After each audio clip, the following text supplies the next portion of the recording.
Okay, so maybe you're super stressed. Maybe you're working really, really hard. Maybe you started your own company.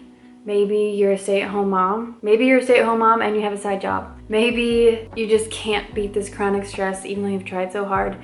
Whatever it is, wherever you're coming from, I truly want to meet you there and say that I know what it feels like to just be in this chronic state of stress and overworking and always feeling like I'm behind. That's why I wanted to make this video. I've been low, I know what it feels like, but I also know what it feels like to have figured out how to slow down and how to appreciate and actually make room for the things that matter in my life. And I didn't want to just give you surfacey tips today. I wanted to give you practical, real life things that helped me out. Some of them you're gonna be like, duh, and some you're gonna be like, oh, I have never done that before, let's try it, let's give it a go.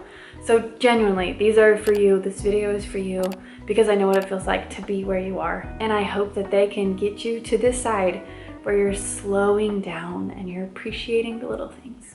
Number one, I'm sorry this is so repetitive in all my videos, but it's the way you spend like the first 20 minutes of your morning. I know, I've made one.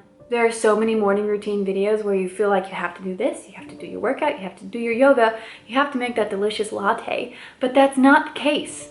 No, you can make this so simple, and the simpler, the better. I literally want to make a video of how simple my morning routine has become because it's changed my life.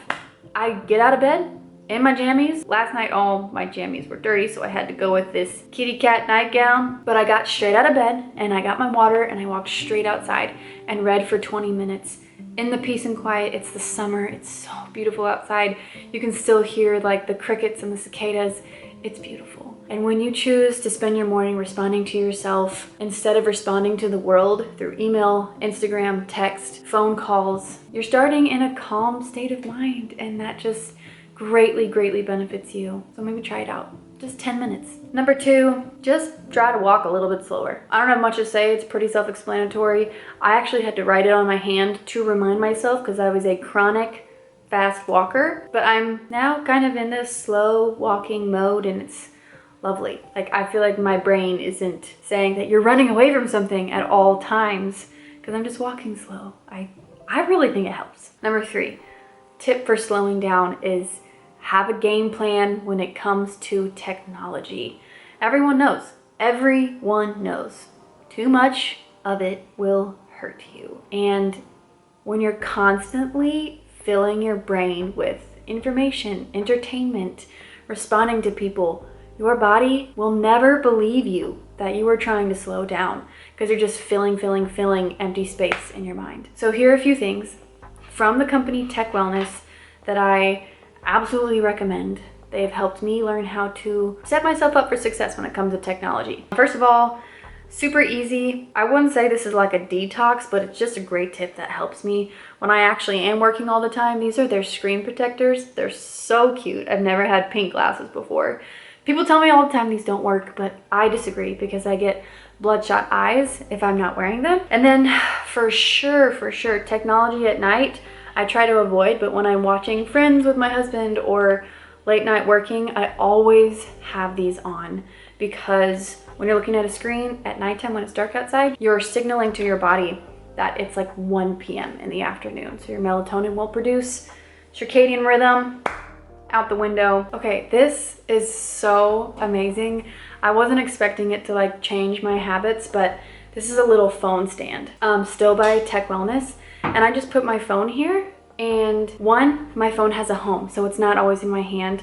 Two, I like to just, when I'm working, I want it to be professional. So instead of working on my phone, doing my Instagram stuff, and maybe like watching a story or two, this actually helps me to just be like, okay, this is business. It separates the entertainment version of social media and business. So just a few little awesome benefits that I wasn't expecting from this, but I really have been enjoying this phone stand. Okay, you wanna talk about slowing down?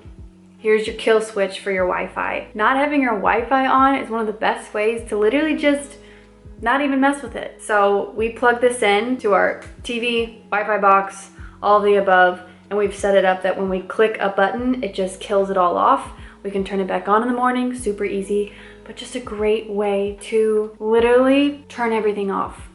You will be amazed how slow life feels when you just turn off your technology and your ability to get on technology. 4, light candles. It changes the ambiance, it changes the mood, it makes things more romantic, more slow. I always say that. That's in like every single one of my videos because candles are they're just magical. Number 5, and this is for the super busy person that's like, Margaret, I can't actually rest and slow down in the way you're saying because life is so busy, work is so busy, I started my own company, I cannot stop. I get it. Trust me, I get it. But make your weekends your rest days. Like rest. Lie down, nap, spend time outside. Don't answer your phone. Honestly, you know best. You know best what you need to do. But just look at your weekends not as like, oh, I get to escape from work, but make it a healing time. Like change your mindset about it. And you'll be amazed at how more centered and grounded you feel when you actually slow down. Number 6 is just to spend some time alone. I think spending time alone is really revealing to what you crave subconsciously. Like for me, when I'm in my car without music on, I like have this craving to just flip up my phone and start scrolling or turn music on. Instead, I like force myself just to be silent. I go on nature walks. Again, I have the same problem. Like I want to listen to a podcast, I want to get something done, I want to be efficient. But I have to force myself and remind myself just to like just be alone. Number 7 is to make your home your happy place and to actually stay home. I know this is harder in some areas, and I say that because I've experienced it. I've lived in 15 different homes since I've been married to Tate, and I get what it feels like when you don't want to be home. But this last place that we have settled down, I have really been focusing on making it safe, making it homey, forcing myself to stay home when I just want to escape, but embracing the mundaneness that comes with home. When I learned how to do that, I just appreciated it on another level. I was able to say no to leaving the home and spending money elsewhere. Honestly, it saved me a lot of money too, but just know that it's okay to stay home and to do the mundane things.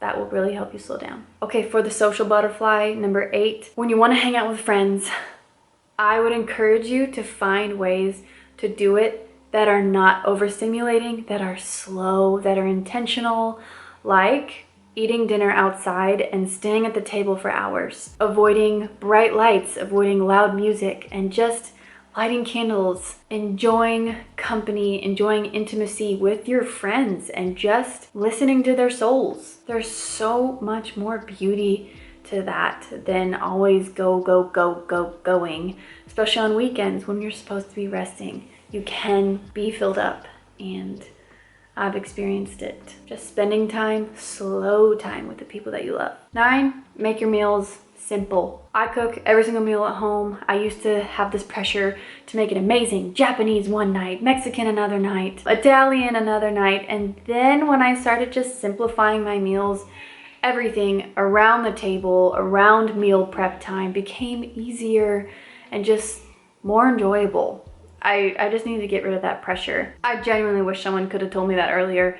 Just to simplified meals make your life easier and slower, much slower. Number 10 would be embrace slow food. Find your local farmer, find your local produce shop at the farmer's market. You come to appreciate food a lot more when it's not instant. Like we get raw milk and pasteurized eggs from the local farmer, and it's just, I appreciate those foods so much more because I'm like, wow, I know where it's from. I know the work they had to do. They're not making millions off of this, and it just tastes better. Totally. Number 11 would be to spend more time outside. And there are times for mountain biking and doing these extravagant things, but I would just encourage you to take your shoes off, go on a nature walk, embrace and actually pay attention to how slow everything is growing around you. Like you can't hide from that when you're out in nature. You just can't help but move slow, breathe slow. And it's one of the greatest tools that I used to actually slow down. I just would sit by a creek with my kids, go on a nature walk, and they walk as slow as molasses. So that forced me to truly slow down. But I mean, you'll get what you need out of it. None of these things that I'm saying are like non-negotiables. This is what you have to do. But I mean, I totally believe that you know best. You know what you need to do. I hope these could inspire you to, help you make a move on what you already know. So thanks for watching.